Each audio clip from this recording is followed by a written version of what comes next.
So it's been a little while since I've given you guys an update on the 93 F-150 project that we're in the middle of. So today, this video is going to be nothing but Ford.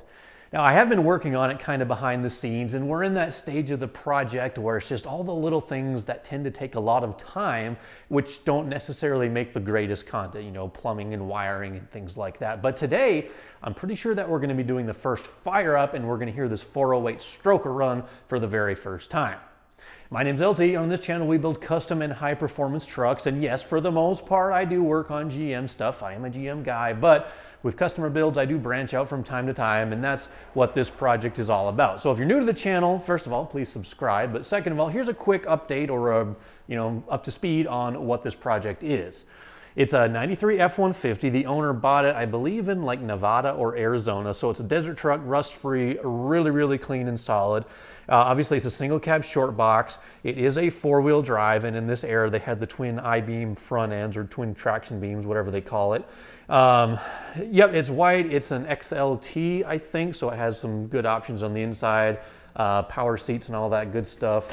The owner did pull the door panel off before he brought it in. He was changing out the window tracks or something like that. But like I said, power windows, carpet, it's got the little flip down console. Overall, this truck is really nice, really clean, and we are making some pretty significant changes to the suspension later. That's coming this winter, but for now, we're working on the engine. Just a long-term update to kind of give you guys like a vibe for this build or a theme. The owner wants to do like a long travel pre-runnery kind of look. And the plan right now is to go with like solid front axles, 2005 newer Super Duty, Dana 60 and the Sterling 10.5 out back. I think he wants to lift it a little bit. It'll be on like a 35-inch tire, 4 linked up front coilovers, kind of long travel, not like full-on jump pre-runner, but just something that'll hang with like maybe a stock Raptor, Devers out back, some pretty good shocks all around. So anyway, that part is going to be coming later on this winter, but for now we were just working on the power plant. Oh, and transmission-wise, he does want to install a Ford 10R80, which is a really cool 10-speed automatic. But once again, that's kind of a long-term part of the plan. That might happen this winter as well. But anyway, my job over the last month or two has been working on the power plant, and we're swapping out the stock engine for something a little more powerful. This one did come with the 351 Windsor, which is a fair engine. They're pretty reliable. It makes 200 horsepower, and I forget how much torque, but we're replacing it with this, a Blueprint Engines 408 stroker Windsor that makes 480 horse, I think, and just a touch over 500 pounds of torque. He did elect to have it controlled by a Holley Super Sniper EFI rather than going with port injection. That was just kind of his personal preference, so that's what we're doing. And a lot of the updates today are going to be under the hood because we are ready to turn the key, and a lot of the work I've been doing has had to do with wiring, the ignition system, plumbing, the fuel system, and just kind of getting everything put together. Now, when I started doing the fuel system, I think I showed you guys this. The trick was adapting those Ford, I think they call it a spring lock connector. They're really big, and there's like a spring and 2 O-rings that kind of seal everything up. And that's pretty common on the late 80s, early 90s Ford stuff. And I had the fuel lines, they came up right behind the throttle body right there originally. And I had made some fittings to adapt that to -6 AN because that's what the Super Sniper uses, is AN fittings. Now, I had bought some stainless steel weld fittings, and I tried to weld them to, I cut the end off of the fuel rail, both for the feed and the return line, and I tried to weld the two together. And I thought it came out pretty good, but when I put fuel pressure to it, it started leaking. Now, as it turns out, so this is, I'll get just one here. This is like the spring lock connector right here, and we're working with the female side, adapting this to the AN. Now, I originally welded the two together, but as I was welding, I kind of noticed this stuff here. This wasn't like, it wasn't just regular stainless steel. I think it was a plated mild steel. I tried back purging it. I tried a whole bunch of different stuff, but just no matter what I did, every time I welded it, it had some kind of garbage and trash that would just bubble up. So I put a single pass on there, put it in, put fuel pressure to it, started leaking. There was just these itty bitty pinholes like I couldn't even see. So I put another round of welding on it, put it back together, did the same thing, just kept leaking and leaking. And then I even did a few passes with the TIG, just kind of doing like a fusion weld. So I wasn't actually adding any filler, but just trying to smooth out any imperfections or air pockets that might be in there. But fuel is has a small like molecule or whatever. It's a very thin and viscous fluid, and it was just shooting out. There's a couple of pinholes that I just could not get rid of. So I kind of had to just change direction altogether. I looked around to try to find some adapter fittings, and a couple of you guys had even down in the comments sent me some adapters, but there was like a couple different sizes and I couldn't find a pair of adapters to go from spring lock to AN. So I looked a little bit further down on the fuel rail, or I'm sorry, on the fuel lines, on the frame rail, and I actually found a more traditional style quick connect fitting both at the outlet of the factory fuel filter, and there was a junction in the return line just about 2 or 3 inches behind the fuel filter. And I was able to use just a regular old Earl's 5/16 quick connect to -6 AN fitting on both of those. There's 40s 5/16 on the feed and the return in this truck. And I was able to adapt right there using the quick connect, so I didn't have to do any sort of welding or anything like that. And then I just ran the lines all the way up kind of along the factory path, and then I made the connection at the regulator like you see right here.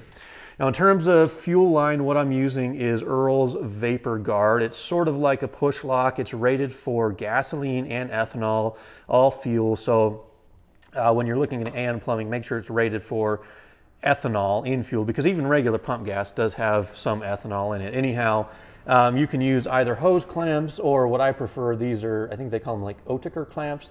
They use just a little special pair of pliers that crimps the rubber hose onto the fitting, and I've used these everywhere, all the way from the, I keep wanting to call this thing a carburetor. It's not a carburetor, but from the throttle body all the way down to the fuel filter and the adapters down there. It's all Vapor Guard, and I even ran it inside. I'll show you down on the back here. Some of this fiberglass heat wrap.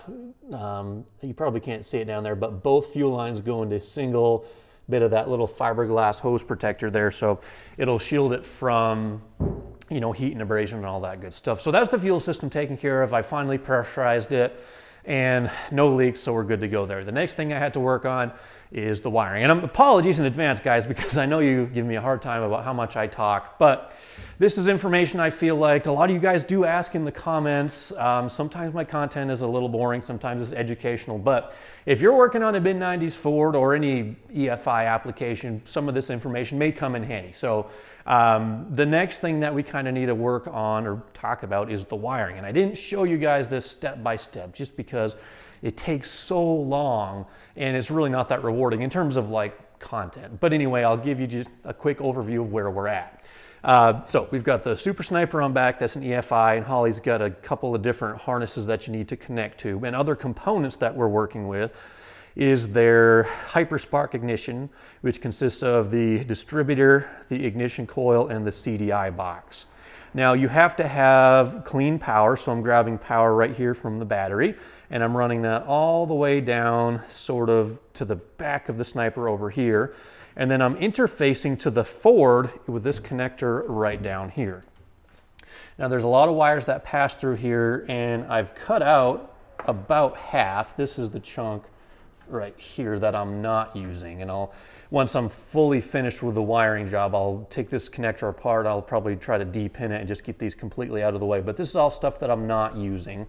And this branch right here, this is what I am using. So we've got 2 switched ignition wires that receive voltage while the key is in the run position and while cranking. We have the sensor wires that go one down kind of behind the power steering pump for the oil pressure sending unit.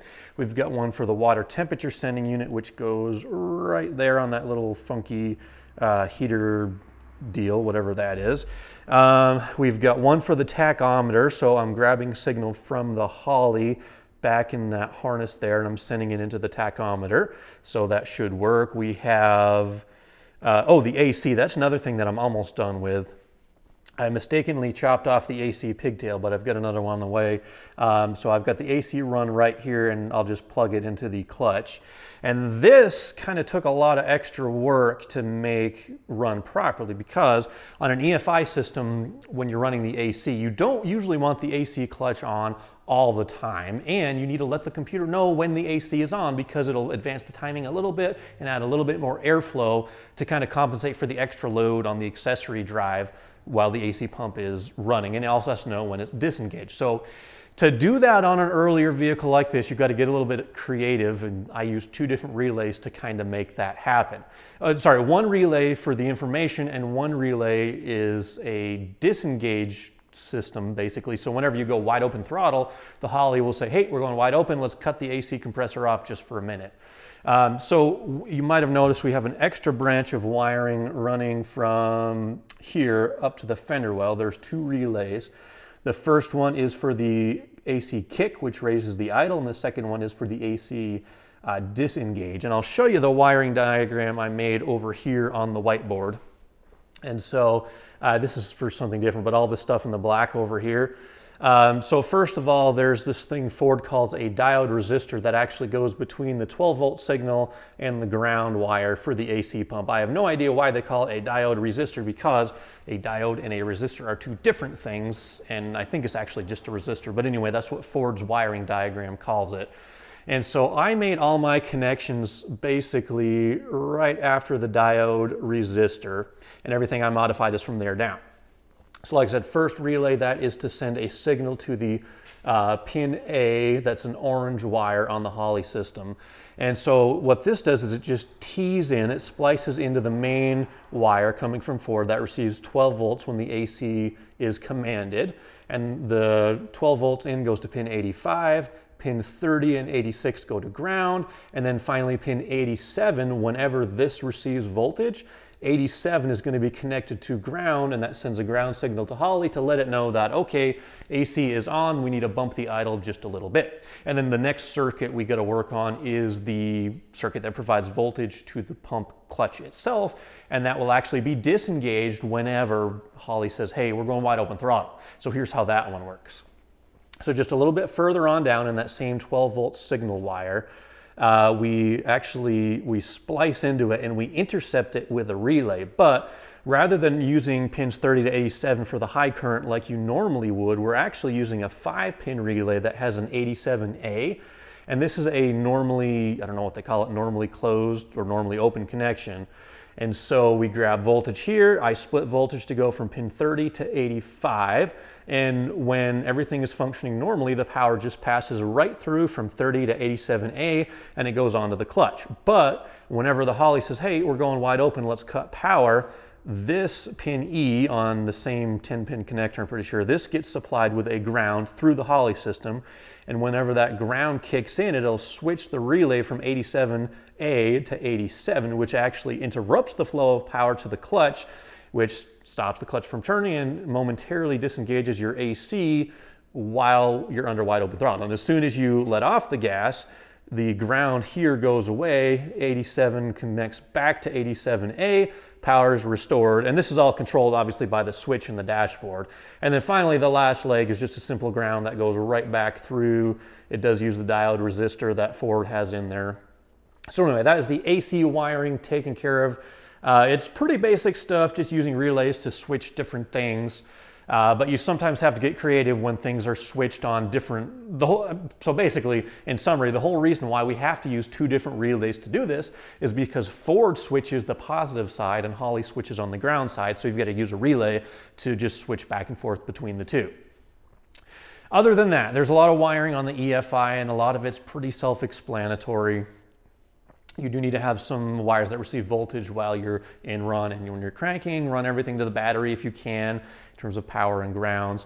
Now, my whole process generally for building a harness like this, I start out with a goal of I want to make everything removable. So say if this engine ever has to come out, we're not just having to cut wires, or nothing is permanently mounted per se, but it's all run with connectors. And when I'm done, this will all be wrapped, but basically what I do is I just start with all the connections. We've got connections, power and ground over here. We've got plugs you can disconnect on the CDI box and on the ignition coil. Over here, we can easily disconnect that factory Ford connector. I can unscrew the relays from the fender there. There is another ground over there we can disconnect. Everything will also disconnect like from the Holley stuff. So we'll pull the sensor there. There's a coolant temp sensor we can unplug. There's a connector down here coming off the HyperSpark distributor. And then everything on the back of the Super Sniper will disconnect there. And the one connection I haven't made yet, I'm waiting for a WeatherPack connector, is where I'm going to interface this engine harness that I'm building with the transmission harness that you'll see probably in an upcoming video. So I've got 4 wires right here. One of them is a tack signal to the US Shift TCM. One of them is a switched power, one of them is a ground, and the other one is throttle position sensor coming from the Holley. So I'm going to do a 4-pin weather pack right there, and that's where I'm going to interface with the US Shift TCM. So once again, if you want to service any of this, all you've got to do is just pop a couple of connectors off, and everything will come right out. I hate cutting wires when you have to service anything. And once we get this truck started up, fired up, and we make sure all the wiring is doing what it should, then I'll take everything off and I'll wrap it up in some of that cloth wire covering. So it looks kind of OE, because we're not going to leave it just, you know, all this different colored spaghetti that we've got going on here. It'll be all wrapped up, and you probably won't even really, I mean, obviously it looks different from stock, but you won't be able to tell it's a custom built harness because it's all going to be nicely wrapped and heat shrunk and all that good stuff. Couple of quick notes on wire connections. This will be kind of like a wiring video, I guess. A lot of times I like to use solder joints, and a lot of times I don't. A lot of people, like if you work on aircraft, for example, in the aircraft industry, you're not actually allowed to use solder because, like in wiring connections, because supposedly vibration and heat and things over time can actually crack the solder joint and cause a poor connection. So in the aircraft industry, anyway, they prefer to use crimp connectors. Now, I also use the heat shrink crimp connectors. I just grabbed this. This is kind of like my wiring go-to. This is stuff I grabbed at O'Reilly's. So we've got a couple different sizes of crimp heat shrink butt connectors, and you got to have a good assortment of heat shrink too. So just make sure you got good connections like that. A lot of other times, sometimes soldering is acceptable, but on this project we're doing 100% just crimp connectors rather everywhere. So that's kind of up to speed of where we're at on this project. It's been a long time coming here. I work on this in between doing my own stuff.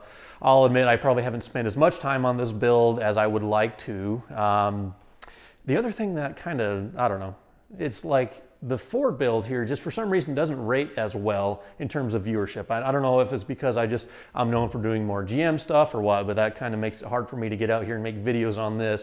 When I've got like my step side outside, I just want to get going on that. I've got the ugly truck. I want to get a different converter in that thing. And anyway, so I have been still working on this project. I don't want you guys to think that I've given up on it, but now that we've got all this wiring taken care of, why don't we start it up and see what it sounds like?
All right, guys, I'm going to declare it a success. This Windsor sounds awesome. It makes almost 500 horsepower. It runs, and we are one major step closer to getting this thing on the road for its very first test drive. Now, we do have some things to do before we get there yet. It will probably, back up and drive forward now, but we can't shift it through the gears yet because we still have to wire up the TCM, and I'll show you that in just a second. But I'm so excited that all the instruments work in the stock cluster, because that's one thing I just can't stand is when you do a swap and the gauge cluster is just dead. We have a working tachometer. I think that's the coolest.